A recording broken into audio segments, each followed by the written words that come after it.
अस्सलाम वालेकुम क्लास। आज जो टॉपिक हम डिस्कस करेंगे हमारे पास वो फर्स्ट ईयर का सेकंड चैप्टर है और उसका टॉपिक है फिल्ट्रेशन।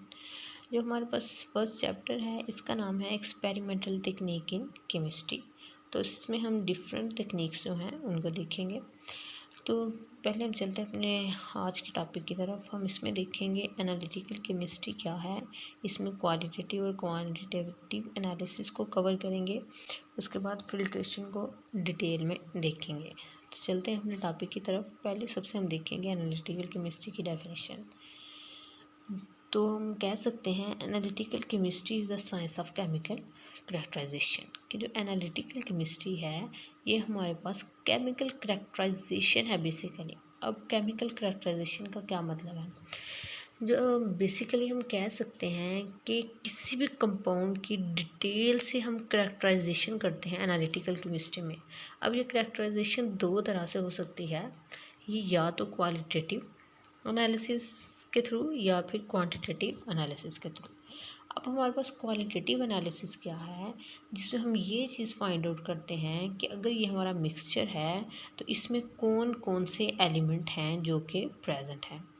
अगर हम क्वांटिटेटिव एनालिसिस की बात करते हैं तो फर्स्ट कोई भी हमारे पास आ जाती है एनालिटिकल प्रोसेस, तो पहले हम क्वालिटेटिव एनालिसिस करेंगे और दूसरे नंबर पर हम करेंगे उसका क्वांटिटेटिव एनालिसिस। अब क्वांटिटेटिव एनालिसिस में हम क्या करेंगे, इसमें हम ये फाइंड आउट करेंगे कौन कौन से एलिमेंट किस किस मिकदार के साथ प्रेजेंट है। पहले हमने फाइंड आउट कर लिया कौन कौन से प्रेजेंट है, वो क्वालिटेटिव का काम था। अब क्वांटिटेटिव का काम ये है कि वो ये फाइंड आउट करेगा कि कितनी मिकदार में प्रेजेंट है। अगर हमारे पास एक सोल्यूशन है, एक मिक्सचर है, उसमें मुख्तलिफ एलिमेंट प्रेजेंट हैं, ये हमने पता लगा लिया। अब क्वांटिटेटिव एनालिसिस में हम ये पता लगाएंगे वो कितनी कितनी मिकदार में प्रेजेंट है। अच्छा जी, तो ये हो गया हमारे पास क्वांटिटेटिव एनालिसिस।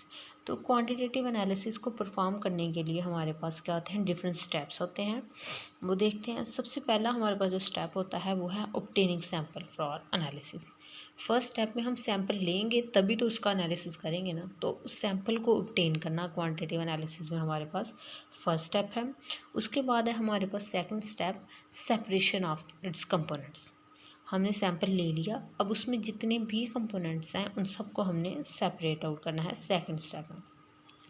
अब आ गया हमारे पास थर्ड स्टेप, इसमें हमने करनी है मेजरमेंट और उसके बाद हमने कैलकुलेशन करनी है रिजल्ट की। इसमें हमने ये मेन स्टेप है, इसमें हमने उसकी कंप्लीट पैमाइश करनी है, मेजरमेंट करनी है, कैलकुलेशन करनी है, रिजल्ट ड्रा करना है कि इतनी इतनी मिकदार में हर चीज़ जो भी प्रेजेंट है। जो लास्ट स्टेप है उसमें हम जो कंक्लूजन है, अब हमें रिज़ल्ट मिल गया, कैलकुलेशन आ गई हमारे पास, उससे हम एक रिज़ल्ट ड्रा करेंगे, वो होगा हमारा लास्ट स्टेप, जिसमें हम डिटेल से बता देंगे कि ये चीज़ इतनी इतनी मिकदार में प्रेजेंट है।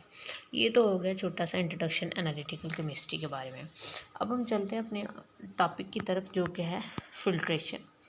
अगर हम फिल्ट्रेशन की बात करें तो हम कह सकते हैं the process which is use to separate out insoluble particles from the solution is known as filtration. अच्छा जी, फिल्ट्रेशन क्या है? फिल्ट्रेशन हमारे पास वो प्रोसेस है जिसके थ्रू हम किसी भी सॉल्यूशन में से, लिक्विड में से इनसॉल्युबल पार्टिकल्स को सेपरेट आउट करते हैं। यानी लिक्विड में से जब भी हम उसकी जो इम्प्योरिटीज़ हैं उनको रिमूव करेंगे, उसको हम फिल्ट्रेशन का नाम दे देते हैं। अब फिल्ट्रेशन जो है वो हम किसके थ्रू करते हैं, हम फ़िल्टर पेपर यूज़ करते हैं, इसके अलावा गूज क्रूसिबल वगैरह इसमें यूज़ करते हैं। तो पहले हम फ़िल्टर पेपर के देखेंगे, फिल्ट्रेशन थ्रू फ़िल्टर पेपर।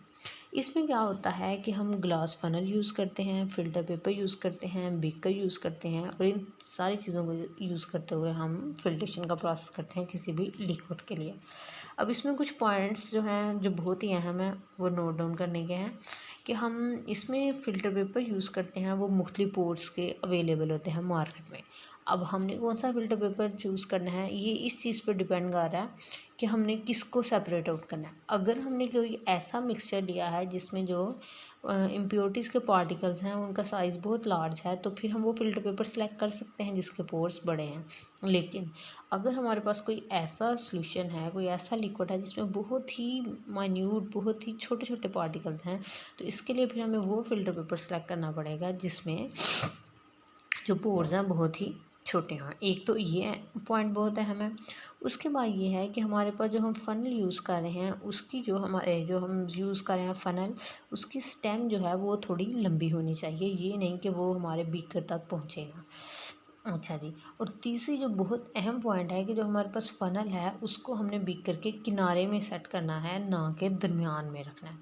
इसका पीछे लॉजिक ये है कि अगर हम दरमियान में रखेंगे तो उससे क्या ख़तरा होगा, स्प्लैशिंग हो सकती है। यानी कि अगर जो हमारा फ़िल्ट्रेट है वो नीचे जा रहा है, उस वो छींटों की सूरत में बाहर गिर सकता है। डायरेक्ट जब वो बीकर की सतह पर गिरेगा तो वो बाहर भी गिर सकता है, इससे हमारा फ़िल्ट्रेट ज़ाया हो सकता है। तो ये कुछ पॉइंट हैं जो फ़िल्ट्रेशन के लिए, फ़िल्टर पेपर के थ्रू करने के लिए ज़रूरी है। अब ये तो हो गई फ़िल्ट्रेशन का प्रोसेस। अब उसके बाद हमारा मेन पॉइंट ये है कि फ़िल्टर पेपर को कैसे हम इसमें फ़ोल्ड करते हैं। तो फ़िल्टर पेपर को फ़ोल्ड करने का तरीका ये है कि सबसे पहले आपने फ़िल्टर पेपर लेना है, उसकी 4 साइडों में उसे कवर करना है और फिर क्या करना है, उसकी 3 साइडें एक साइड पे रखनी है और जो एक परत है वो एक साइड पे, 3 परत एक साइड पे और एक परत एक साइड पे, और उसके बाद उसे हमने फ़नल पर एडजस्ट कर देना है। और फ़नल पर भी एडजस्ट करने के बाद हमने उसमें उसे थोड़ा सा गीला करना है ताकि वो फ़नल के साथ मुकम्मल लग जाए।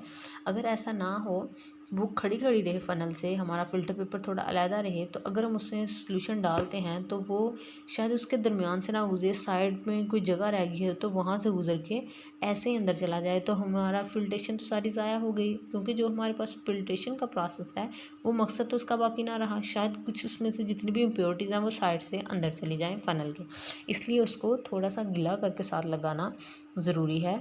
तो उसके अलावा इसको 60 डिग्री के एंगल के हम उसमें एडजस्ट करते हैं किसी भी फ़नल में। तो ये कुछ इम्पोर्टेंट पॉइंट हैं सिंपल फ़िल्टर पेपर के लिए। अब हमारे पास एक फ़िल्टर पेपर होता है फ्लूटेड फ़िल्टर पेपर, उसमें हम क्या करते हैं, उसमें और इसमें बहुत थोड़ा सा डिफरेंस है। फ्लूटेड फ़िल्टर पेपर में हम फ़िल्टर पेपर की अरेंजमेंट फ़ैन लाइक अरेंजमेंट करते हैं, यानी डिप्रेशन और डायसन। इसमें हम क्या करते हैं, एलिवेशन और डिप्रेशन का प्रोसेस करते हैं, एक साइड पे अंदर करते हैं, बाहर करते हैं, और इस तरह से हम अपने फ़िल्टर पेपर को सेट कर लेते हैं।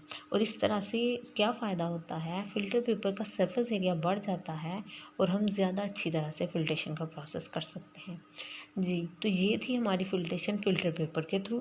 अब हम फ़िल्ट्रेशन को फ़िल्टर क्रूसिबल के थ्रू भी कर सकते हैं, जो हमारे पास इंस्ट्रूमेंट बने हुए हैं फ़िल्ट्रेशन के लिए। अब ये 2 तरह से हैं, गूज क्रूसिबल और सेकंड है हमारे पास सिंटर्ड ग्लास क्रूसिबल। जो हमारे पास गूज क्रूसिबल है ये हमारे पास पोर्सलिन का बना होता है, इसकी जो सरफेस है उसके ऊपर छोटे छोटे सुराख होते हैं और उसको हमने कवर किया होता है या तो फ़िल्टर पेपर की मदद से या फिर पेपर पल्प की मदद से। अच्छा जी, अब क्या होगा इसमें, ये हमारे लिए जो ऊपर वाली फ़िल्ट्रेशन हमने देखी है फ़िल्टर पेपर के थ्रू, इसकी निस्बत ये क्विक प्रोसेस है। और बाज़ औक़ात ये होता है कि कुछ सॉल्यूशन ऐसे हैं जो पेपर के साथ रिएक्ट कर जाते हैं, तो वो तो हमें सही फ़िल्ट्रेट नहीं देंगे। तो फिर ऐसी फ़िल्ट्रेट के लिए हम क्या करते हैं, फ़िल्टर पेपर के बजाय हम उसमें एस्बेस्टस मैट को यूज़ करते हैं, चूँकि वो हमारे पास इंसुलेटर है, वो इनके साथ रिएक्ट नहीं करेगा, तो हम आसानी से फ़िल्ट्रेशन का प्रोसेस कर सकते हैं एस्बेस्टस मैट को यूज़ करते हुए। और ये मोस्ट सूटेबल है जैसे कि हमारे पास सॉल्यूशन हो HCl का या फिर KMnO4 सॉल्यूशन। उसके बाद अगर हमारे पास लास्ट पॉइंट है हमारा, वो है हमारे पास सिंटर्ड ग्लास क्रूसिबल। अगर हम सिंटर्ड ग्लास क्रूसिबल को देखें तो फर्स्ट पॉइंट इसका ये है कि ये ग्लास की बनी होती है और ग्लास डिस्क होती है, इसके ऊपर भी छोटे छोटे सुराख होते हैं, मगर इसको हमने बॉटम से सील किया होता है।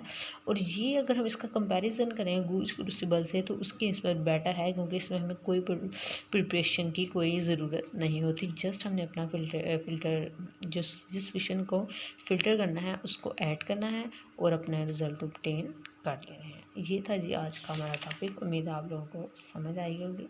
Thank you.